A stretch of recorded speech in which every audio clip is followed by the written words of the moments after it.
এরে নবীরা আশেক, ভালো করে বুঝো, আল্লাহর কোরআনে নাই বলতে কিছু নাই। সব বিষয়ের সমাধান আছে, রাষ্ট্রের বিষয়ে সমাধান নাই? সূরা ইউসুফ খুলো, ইউসুফ নবীর ঘটনা পড়ো। না হয় আমাকে দাও, আমি শুনাই, তুমি বাংলা ধরো, আমি আরবি পরে শুনাই। ইউসুফ নবীর কাহিনী কেমন? জুলাইখার বিয়া খাইয়া মিষ্টি খাইও না রে বক্তা শ্রোতা, আসল কথা কইতে গেলে জিন্দেগি বরবাদ হয়ে যাবে। সুলাইমানের ইতিহাস শুনো, একটা পয়েন্ট বলি, একটা বলবো। আবার তো বয়ানের পরে খবর যে কেচ্ছা কাহিনীর ওয়াজ। নিমক হারাম মূর্খ, পৃথিবীতে শ্রেষ্ঠ কিচ্ছা কাহিনীর কিতাবের নাম কোরআন।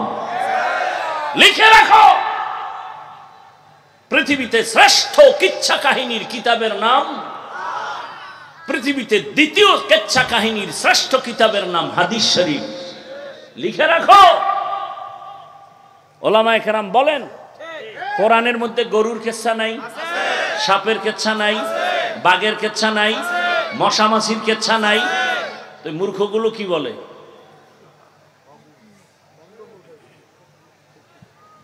বুঝাবার টাইম নেই। 2000 আয়াতে আছে শুধু কেচ্ছা কাহিনী, কেচ্ছা কাহিনী, কেচ্ছা কাহিনী। কত হাজার আয়াত? 3 দিন আলোচনা করা লাগে এক স্টেজে, তো টের পাইতা কিছু।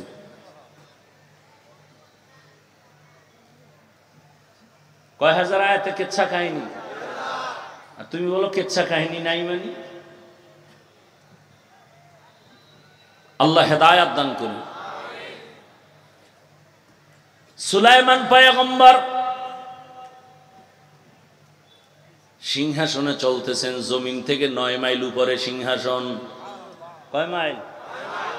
9 মাইল উপরে চলতেছে, মদিনাতুল মুনাওয়ারা থেকে যায়। হঠাৎ করে সুলাইমান নবী যাচ্ছেন, 9 মাইল উপর থেকে সুলাইমান নবীর কানে পিপিলিকার বয়ান চলতেছে, তিনি নিজে শুনতেছেন। পিপিলিকা কই? মাটির নিচে মিয়া, মাটির। 9 মাইল উপর থেকে সুলাইমান নবী মাটির পিপিলিকার বয়ান শুনে। পিপিলিকায় ওয়াজ করে, ওয়াজ, ইয়া আইয়ুহান নামলু দুখুলু মাসাকিনাকুম। এই পিপিলিকারা, গর্তের ভেতরে আশ্রয় নাও, ক্ষতি হতে পারে। সুলাইমান নবীর সৈন্যবাহিনী আসতেছে, তাড়াতাড়ি ভেতরে ঢুকে যাও। তবে সুলাইমান নবীর সৈন্যবাহিনী যে আসবে, তোমাদের মারবে না, কিন্তু এই পরিমাণ তার সৈন্য আর পাওয়ার, এদের পাওয়ারে আর এদের হাঁটা আর এদের চলাফেরার বাতাসে তোমরা ভর্তা হয়ে যেতে পারো। সুলাইমান নবী পিপিলিকার বয়ান শুনিয়া 9 মাইল উপরে তিনি শুনলেন, আর ফাতা বা সামা হাসলেন। রাজনীতি, রাজনীতি করতেছি, কিন্তু কঠিন রাজনীতি এই আয়াতের মধ্যে। একটা পিপিলিকা তার জাতিকে কিভাবে সতর্ক করে, ক্ষতির হাত থেকে বাঁচানোর বয়ান করে। আর তুমি কেমন মানুষ, মানুষের পিটাইয়া মাইরাও জাল মিটে নাই, পাথর দিয়ে এরপরে বুকের উপরে আবার লাফাইতেছে। রাজনীতি করমু, রাজনীতি চিনো। কোরআন দেওয়ার আয়াত পড়ি আর ব্যাখ্যা করি, টের পাবা রাজনীতি কত প্রকার আর কি কি। এজন্যই বলেছি, সূর্যের সাথে আলো যেমন লাগানো, ইসলামের সাথে রাজনীতির সাথে আল্লাহর কোরআন তেমন লাগানো, ফুলের সাথে ঘেরান যেমন লাগানো, আল্লাহর রাজনীতির সাথে রাষ্ট্রনীতির সাথে ইসলাম তেমন লাগানো। ফুলের থেকে ঘেরান না থাকলে ফুলের যেমন মূল্য থাকে না, রাজনীতির মধ্যে আল্লাহর কোরআন রাসূলের আদর্শ না থাকলে ওটা রাজনীতি থাকে না, দুর্নীতি হয়, পেটনীতি হয়।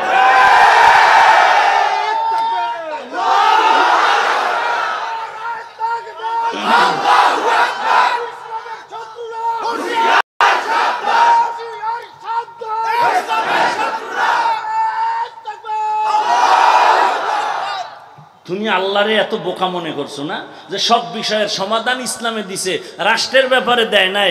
আল্লাহ বলে ভুলে গেছিলেন না?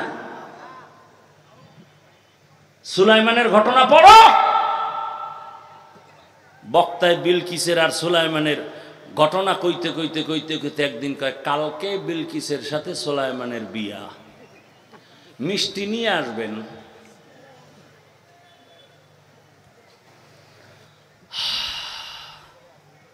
পয়গম্বর সুলাইমান সিংহাসনকে বললেন, এই সিংহাসন জমিনের মধ্যে ল্যান্ড করো। জমিনে সিংহাসন ল্যান্ড করলো। চতুর্পার্শ্বে জিনেরা বসা, পাখিরা বসা।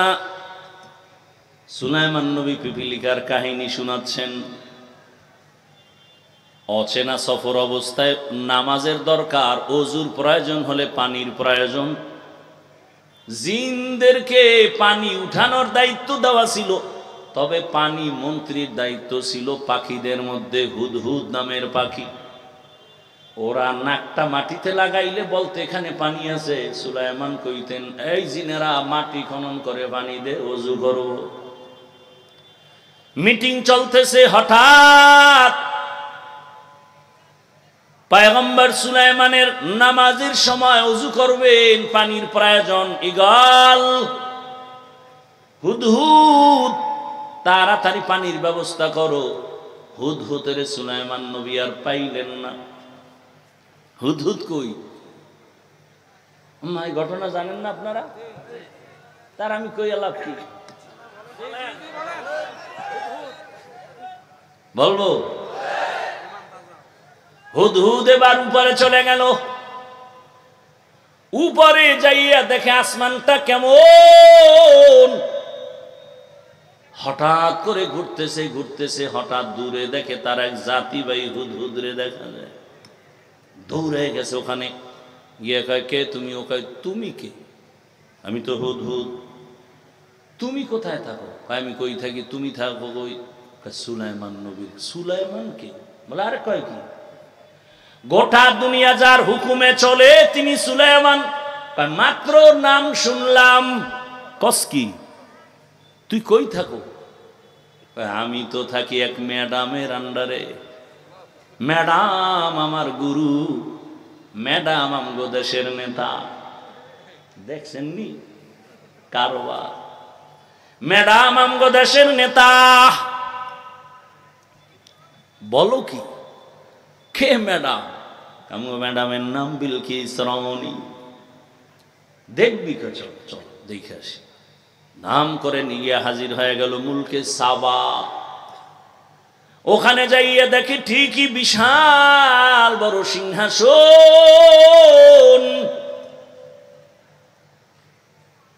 ম্যাডাম ওই সিংহাসনে রাজকন্যা হয়ে ঘুমায়। ম্যাডাম যেই কামরার ভিতরে ঘুমায়, এমন নাক টেনে ঘুমায়, কেউ ঘুম থেকে সজাগ করার অনুমতি নাই। নাক বরাবর, সূর্য বরাবর একটা ছিদ্র করে রাখছে। বিলকিস ঘুম থেকে উঠে কেমনে জানেননি? সূর্যের আলোটা সকালবেলা যখন ওইটা ছিদ্র দিয়া নাকের উপরে পরে, সজাগ হইয়া ওইটাই তাড়াতাড়ি একটা সূর্যকে সেজদা করে। আউযুবিল্লাহ না নাউযুবিল্লাহ? এদিকে তো সুলাইমান নবী ওযু করবে, পানি লাগবে, হুদহুদ। পাখিদের আবার উপদেষ্টার নাম হলো ঈগল। সমস্ত পাখিদের উপদেষ্টাকে, আরে এখনের কথা না, সেই সময়। সেই সময় নবী সুলাইমানকে, সুলাইমান বললেন, এই ঈগল তোর অধীনে, তুই উপদেষ্টা। হুদহুদ কই? আবার সুলাইমান এই কথাটা কেমনে বলেন? কোরআনের আয়াত শুনেন। সুলাইমান বললেন, ফাকালা মালিয়া লা আরাল হুদহুদ। মালিয়া লা আরাল হুদহুদ, এই পয়েন্টটাই শুধু বলবো। সুলাইমান পয়গম্বর বললেন, আমার কি হলো? হুদহুদ রে দেখি না কেন? আর আমরা কি করি? ইমাম সাহেব মসজিদ ইমামতি করি, সভাপতি নাই, কোন গজবে ধরলো, সেক্রেটারি নাই, কি হলো তাদের? সুলাইমান কয়, সবক নেই, আরে হুদহুদ রে না পাইয়া বলি নাই হুদহুদের কি জ্বর উঠলো নাকি, বরং সুলাইমান এখান থেকে গোটা জাতিকে সবক দিলেন, মালিয়া লারাল হুদহুদ, আমার কি হলো, আমি যে হুদহুদ রে পাই না কেন, আমার কোনো দুর্বলতার কারণে, আমার কোনো অপরাধের কারণে হুদহুদ না জানি আমার আন্ডারের বাইরে চলে গেল। কিরে আমার কি হলো, মসজিদে কেন মুসল্লি আসে না, আমার কি হলো, ওয়াজের প্যান্ডেলের মানুষ কেন বসে না, আমার কোন দোষের কারণে, আমার কি হলো, দেশের মধ্যে কেন এত অশান্তি, আমার কোন অপরাধের কারণে সন্তানের মধ্যে অশান্তি, আমার কি হলো, আমার কোন গুনার কারণে আমার স্ত্রী অশান্তির মধ্যে আছে, আমার কি হলো, আমার কোন অপরাধের কারণে দেশের মানুষ খুন হয় গুম হয়, এই চিন্তা যদি সব এমপিরা মন্ত্রীরা করতেন, আমার সমাজটা দেশটা বেহেশতের বাগান হয়ে যাইত। तुकु जाओ सुन्नते अहमद कुजा बा मुहम्मद कैबुअत निस्बत तोरा मन अहब्बा सुन्नती कौले रसूल मजदे का नमई हम कुन कबूल। ভাইরা আমার, কত বড় একটা সবক, অন্যের দোষ দেখার আগে নিজেরটা দেখো। কয় তুই খারাপ, কয় নিচে 3 আঙ্গুল বলে তুই আগে, তুই নিজেরে বলতেছে 3 আঙ্গুলে তুই খারাপ। আমি আপনাকে বলি আপনি খারাপ, কয় আঙ্গুল দিয়া, কিন্তু 3 আঙ্গুল আমাকে বলে আমি খারাপ। এর নাম মারেফত, এর নাম কি? হায় হায় হায়, এ মারেফতের খবর নেই। जिंदगी में बंदगी तू करना है, जिंदगी में बंदगी तू करना है, जिंदगी बे बंदगी शर्मिंदा है, जिंदगी बे बंदगी शर्मिंदा है। दुनिया में हो दुनिया का तालबगार न हो, बाजार से गुजर हो खरीदार न हो, ये दुनिया एक मिसले कागज फूल है, ये दुनिया एक मिसले कागज फूल है, जिंदगी में बंदगी तू करना है, जिंदगी बे बंदगी शर्मिंदा है, जिंदगी बे बंदगी शर्मिंदा है। भाईरा आमार, আল্লাহর বান্দি জাহান্নামের আসামি গুনাহগার রাস্তা দিয়ে হেঁটে যায়, মনে আসেনি? হঠাৎ তাকায় দেখে রাস্তার কিনারে একটা কুকুর পানির পিপাসায় কান্না করে। যদিও মানুষ কয় না, কয় চোর হইল মানুষ বালা, চোর হইল। আমার চরিত্র কত নষ্ট, দেখে মদ পান করে, চেহারাটা ভাল্লুকের মতো, চুলগুলো উল্লুকের মতো, গাঞ্জা খায়, বিড়ি টানে, নাপাক প্রস্রাব করে, পানি লয় না, পোশাক নাপাক, মদ পান করে, দেমাগ নাপাক, এর নামে স্লোগান দেয় ফুলের মতো এর চরিত্র নাকি পবিত্র। আছে না নাই? এটা কেমন হয়েছে জানেন? আমি উদাহরণ দেই, লঙ্গির মধ্যে গোবর লাগছে, গোবর পাক না নাপাক? পাক। এখন এই নাপাক দূর করার জন্য কি করতে হবে? কি করবেন? কি লাগবে? গোবর লাগছে লঙ্গিতে, এখন কোথায় ধুইবেন? পানি তালাশ কইরা দেখে পানি নাই। একজনকে এত টেনশন কেন করো? পানি তো নিজের কাছেই আছে। আছে না নাই? কি নাম? এবার কয় একটা বুদ্ধি দিলি রে, এই বুদ্ধিটা আধা ঘন্টা আগে দিলি কি আর ঘাম জড়াইতাম নি। চিন্তা করে ঠিকই তো, দূরে দূরে দৌড়াবো কেন? পানি তো নিজের কাছে আছে। প্রস্রাবের পানি দিয়া গোবরটারে ধুইয়া দিল, কেমন পাক হইল? নাপাক আরো ছড়াইলো। যেই লোকটা মদ পান করে, গাঞ্জা খায়, নারী ধর্ষণ করে, চুরি করে, ডাকাতি করে, দুর্নীতি করে, জুলুম করে, এই লোকটার দিমাগ নাপাক, চোখ নাপাক, অন্তর নাপাক, এই লোকটার চরিত্র নাপাক। এরে যদি কও আমগো সমাজটারে পাক করো, গোবরের প্রস্রাব দিয়া ধুইলে যেমন নাপাক ছড়াবে, এই চরিত্রহীনের দ্বারা সমাজ আরো নাপাক হয়ে যাবে। तुकु जाओ सुन्नते अहमद कुजा बा मोहम्मद कैबुअद निस्बतुरा मन अहब्बा सुन्नती कौले रसूल मजदाए का नमई हम कुन कबूल। আল্লাহর বান্দির মনে মায়া লাগছে, কুকুর কাঁদে, এখানে একটু পানি দেই। খুঁজতেছে কই পানি পাই, খুঁজতে খুঁজতে গিয়া দেখে একটা কূপের মধ্যে, ছোট কূপের পানি কিন্তু অনেক নিচে, উঠাবার পাত্র নাই। হঠাৎ ছিল তার পায়ের মধ্যে চামড়ার মুজা, মুজা কইলা পানি উঠাবে, কিন্তু দেখে পানি আরো নিচে। মাথায় ছিল বড় ওড়না, কি ছিল? খুব ছোট, ছোটখাটো না বড়? আর আমগো বোনেরা ওড়না ভরে, ওড়না তো ফ্যাশন বানাইছে, গলার মাফলা, ঠিক নি? শহরে বাজারে দেখো নারীদের ঢল, পর্দাবিহীন তারা করে ঝলমল, অন্যকে তার দিকে আশেক বানায়, অন্যকে তার দিকে আশেক বানায়।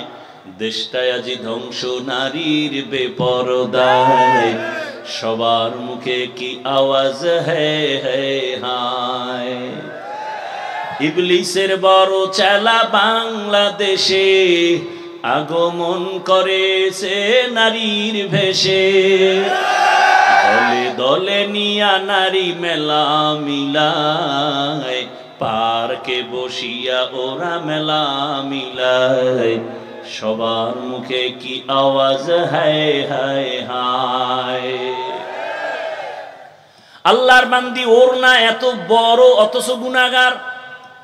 আর আমার ঘরে এখন কোন সোনার বাংলা, কয় মাইয়া কয় ওড়না পরবো না, বাবায় যদি চাপ দেয় বাবার বিরুদ্ধে মামলা হয়ে যাবে। স্বাধীনতার উপরে আক্রমণ করলা কেন? মেয়ে যদি বলে আমি ওই তাসনিমা মার্কা, বেশ্যা তাসনিমা, কয় কেমন এমবিবিএস ডাক্তার, মাথা ফুলা না? বড় জ্ঞানী এমবিবিএস ডাক্তার তাসনিমা নাসরিন, নাম এত সুন্দর, এটি যে এত বড় বদমাশ কেন আল্লাহ জানে। নাম কত সুন্দর, হাসানুল হক,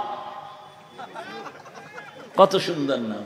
রাশেদ খান, আহমদ শরীফ, হুমায়ুন আজাদ, কত সুন্দর সুন্দর নাম, কিন্তু ভিতরে এত ভেজাল কেন? কয় জন্মে ঝামেলা,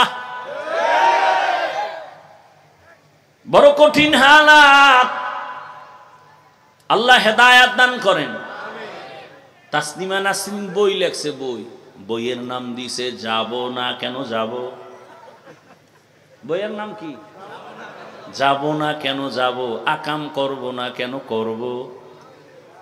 বইয়ের মধ্যে বয়ান দিছে, বয়ান আমি তাসনিমার পেট আমার অংশ, আমার শরীরের অংশ, আমার পেট আমার স্বাধীনতায় চলবে, আমার পেটে বাচ্চা আমি নিব, একজন পুরুষ একচেটিয়া বাচ্চা দিবে, এর নাম জুলুম, আল্লাহ জালেম। তাহলে আমার পেট আমার স্বাধীনতায় চলবে, আমি যেখান থেকে মনে চায় সেখান থেকে পেটে বাচ্চা নিব। ওলামায়ে কেরাম মাথা উঁচু করে আন্দোলনে নামলেন। এই বেশ্যা তাসনিমা যেখান থেকে মনে চায় সেখান থেকে পেটে বাচ্চা আমগো দেশে কুকুর নিরা নেয়, মানুষ নিতে পারে না। যেখান থেকে মনে চায় সেখান থেকে পেটে বাচ্চা নেয় কারা? কুকুরনি। তুই কি কুকুরনি? তো দেশা আজীবন বোরকার বিরুদ্ধে বলল। আমগো বরিশালে একটা কথা বলে, যে যাকে নিন্দে সে তাকে ফিন্দে।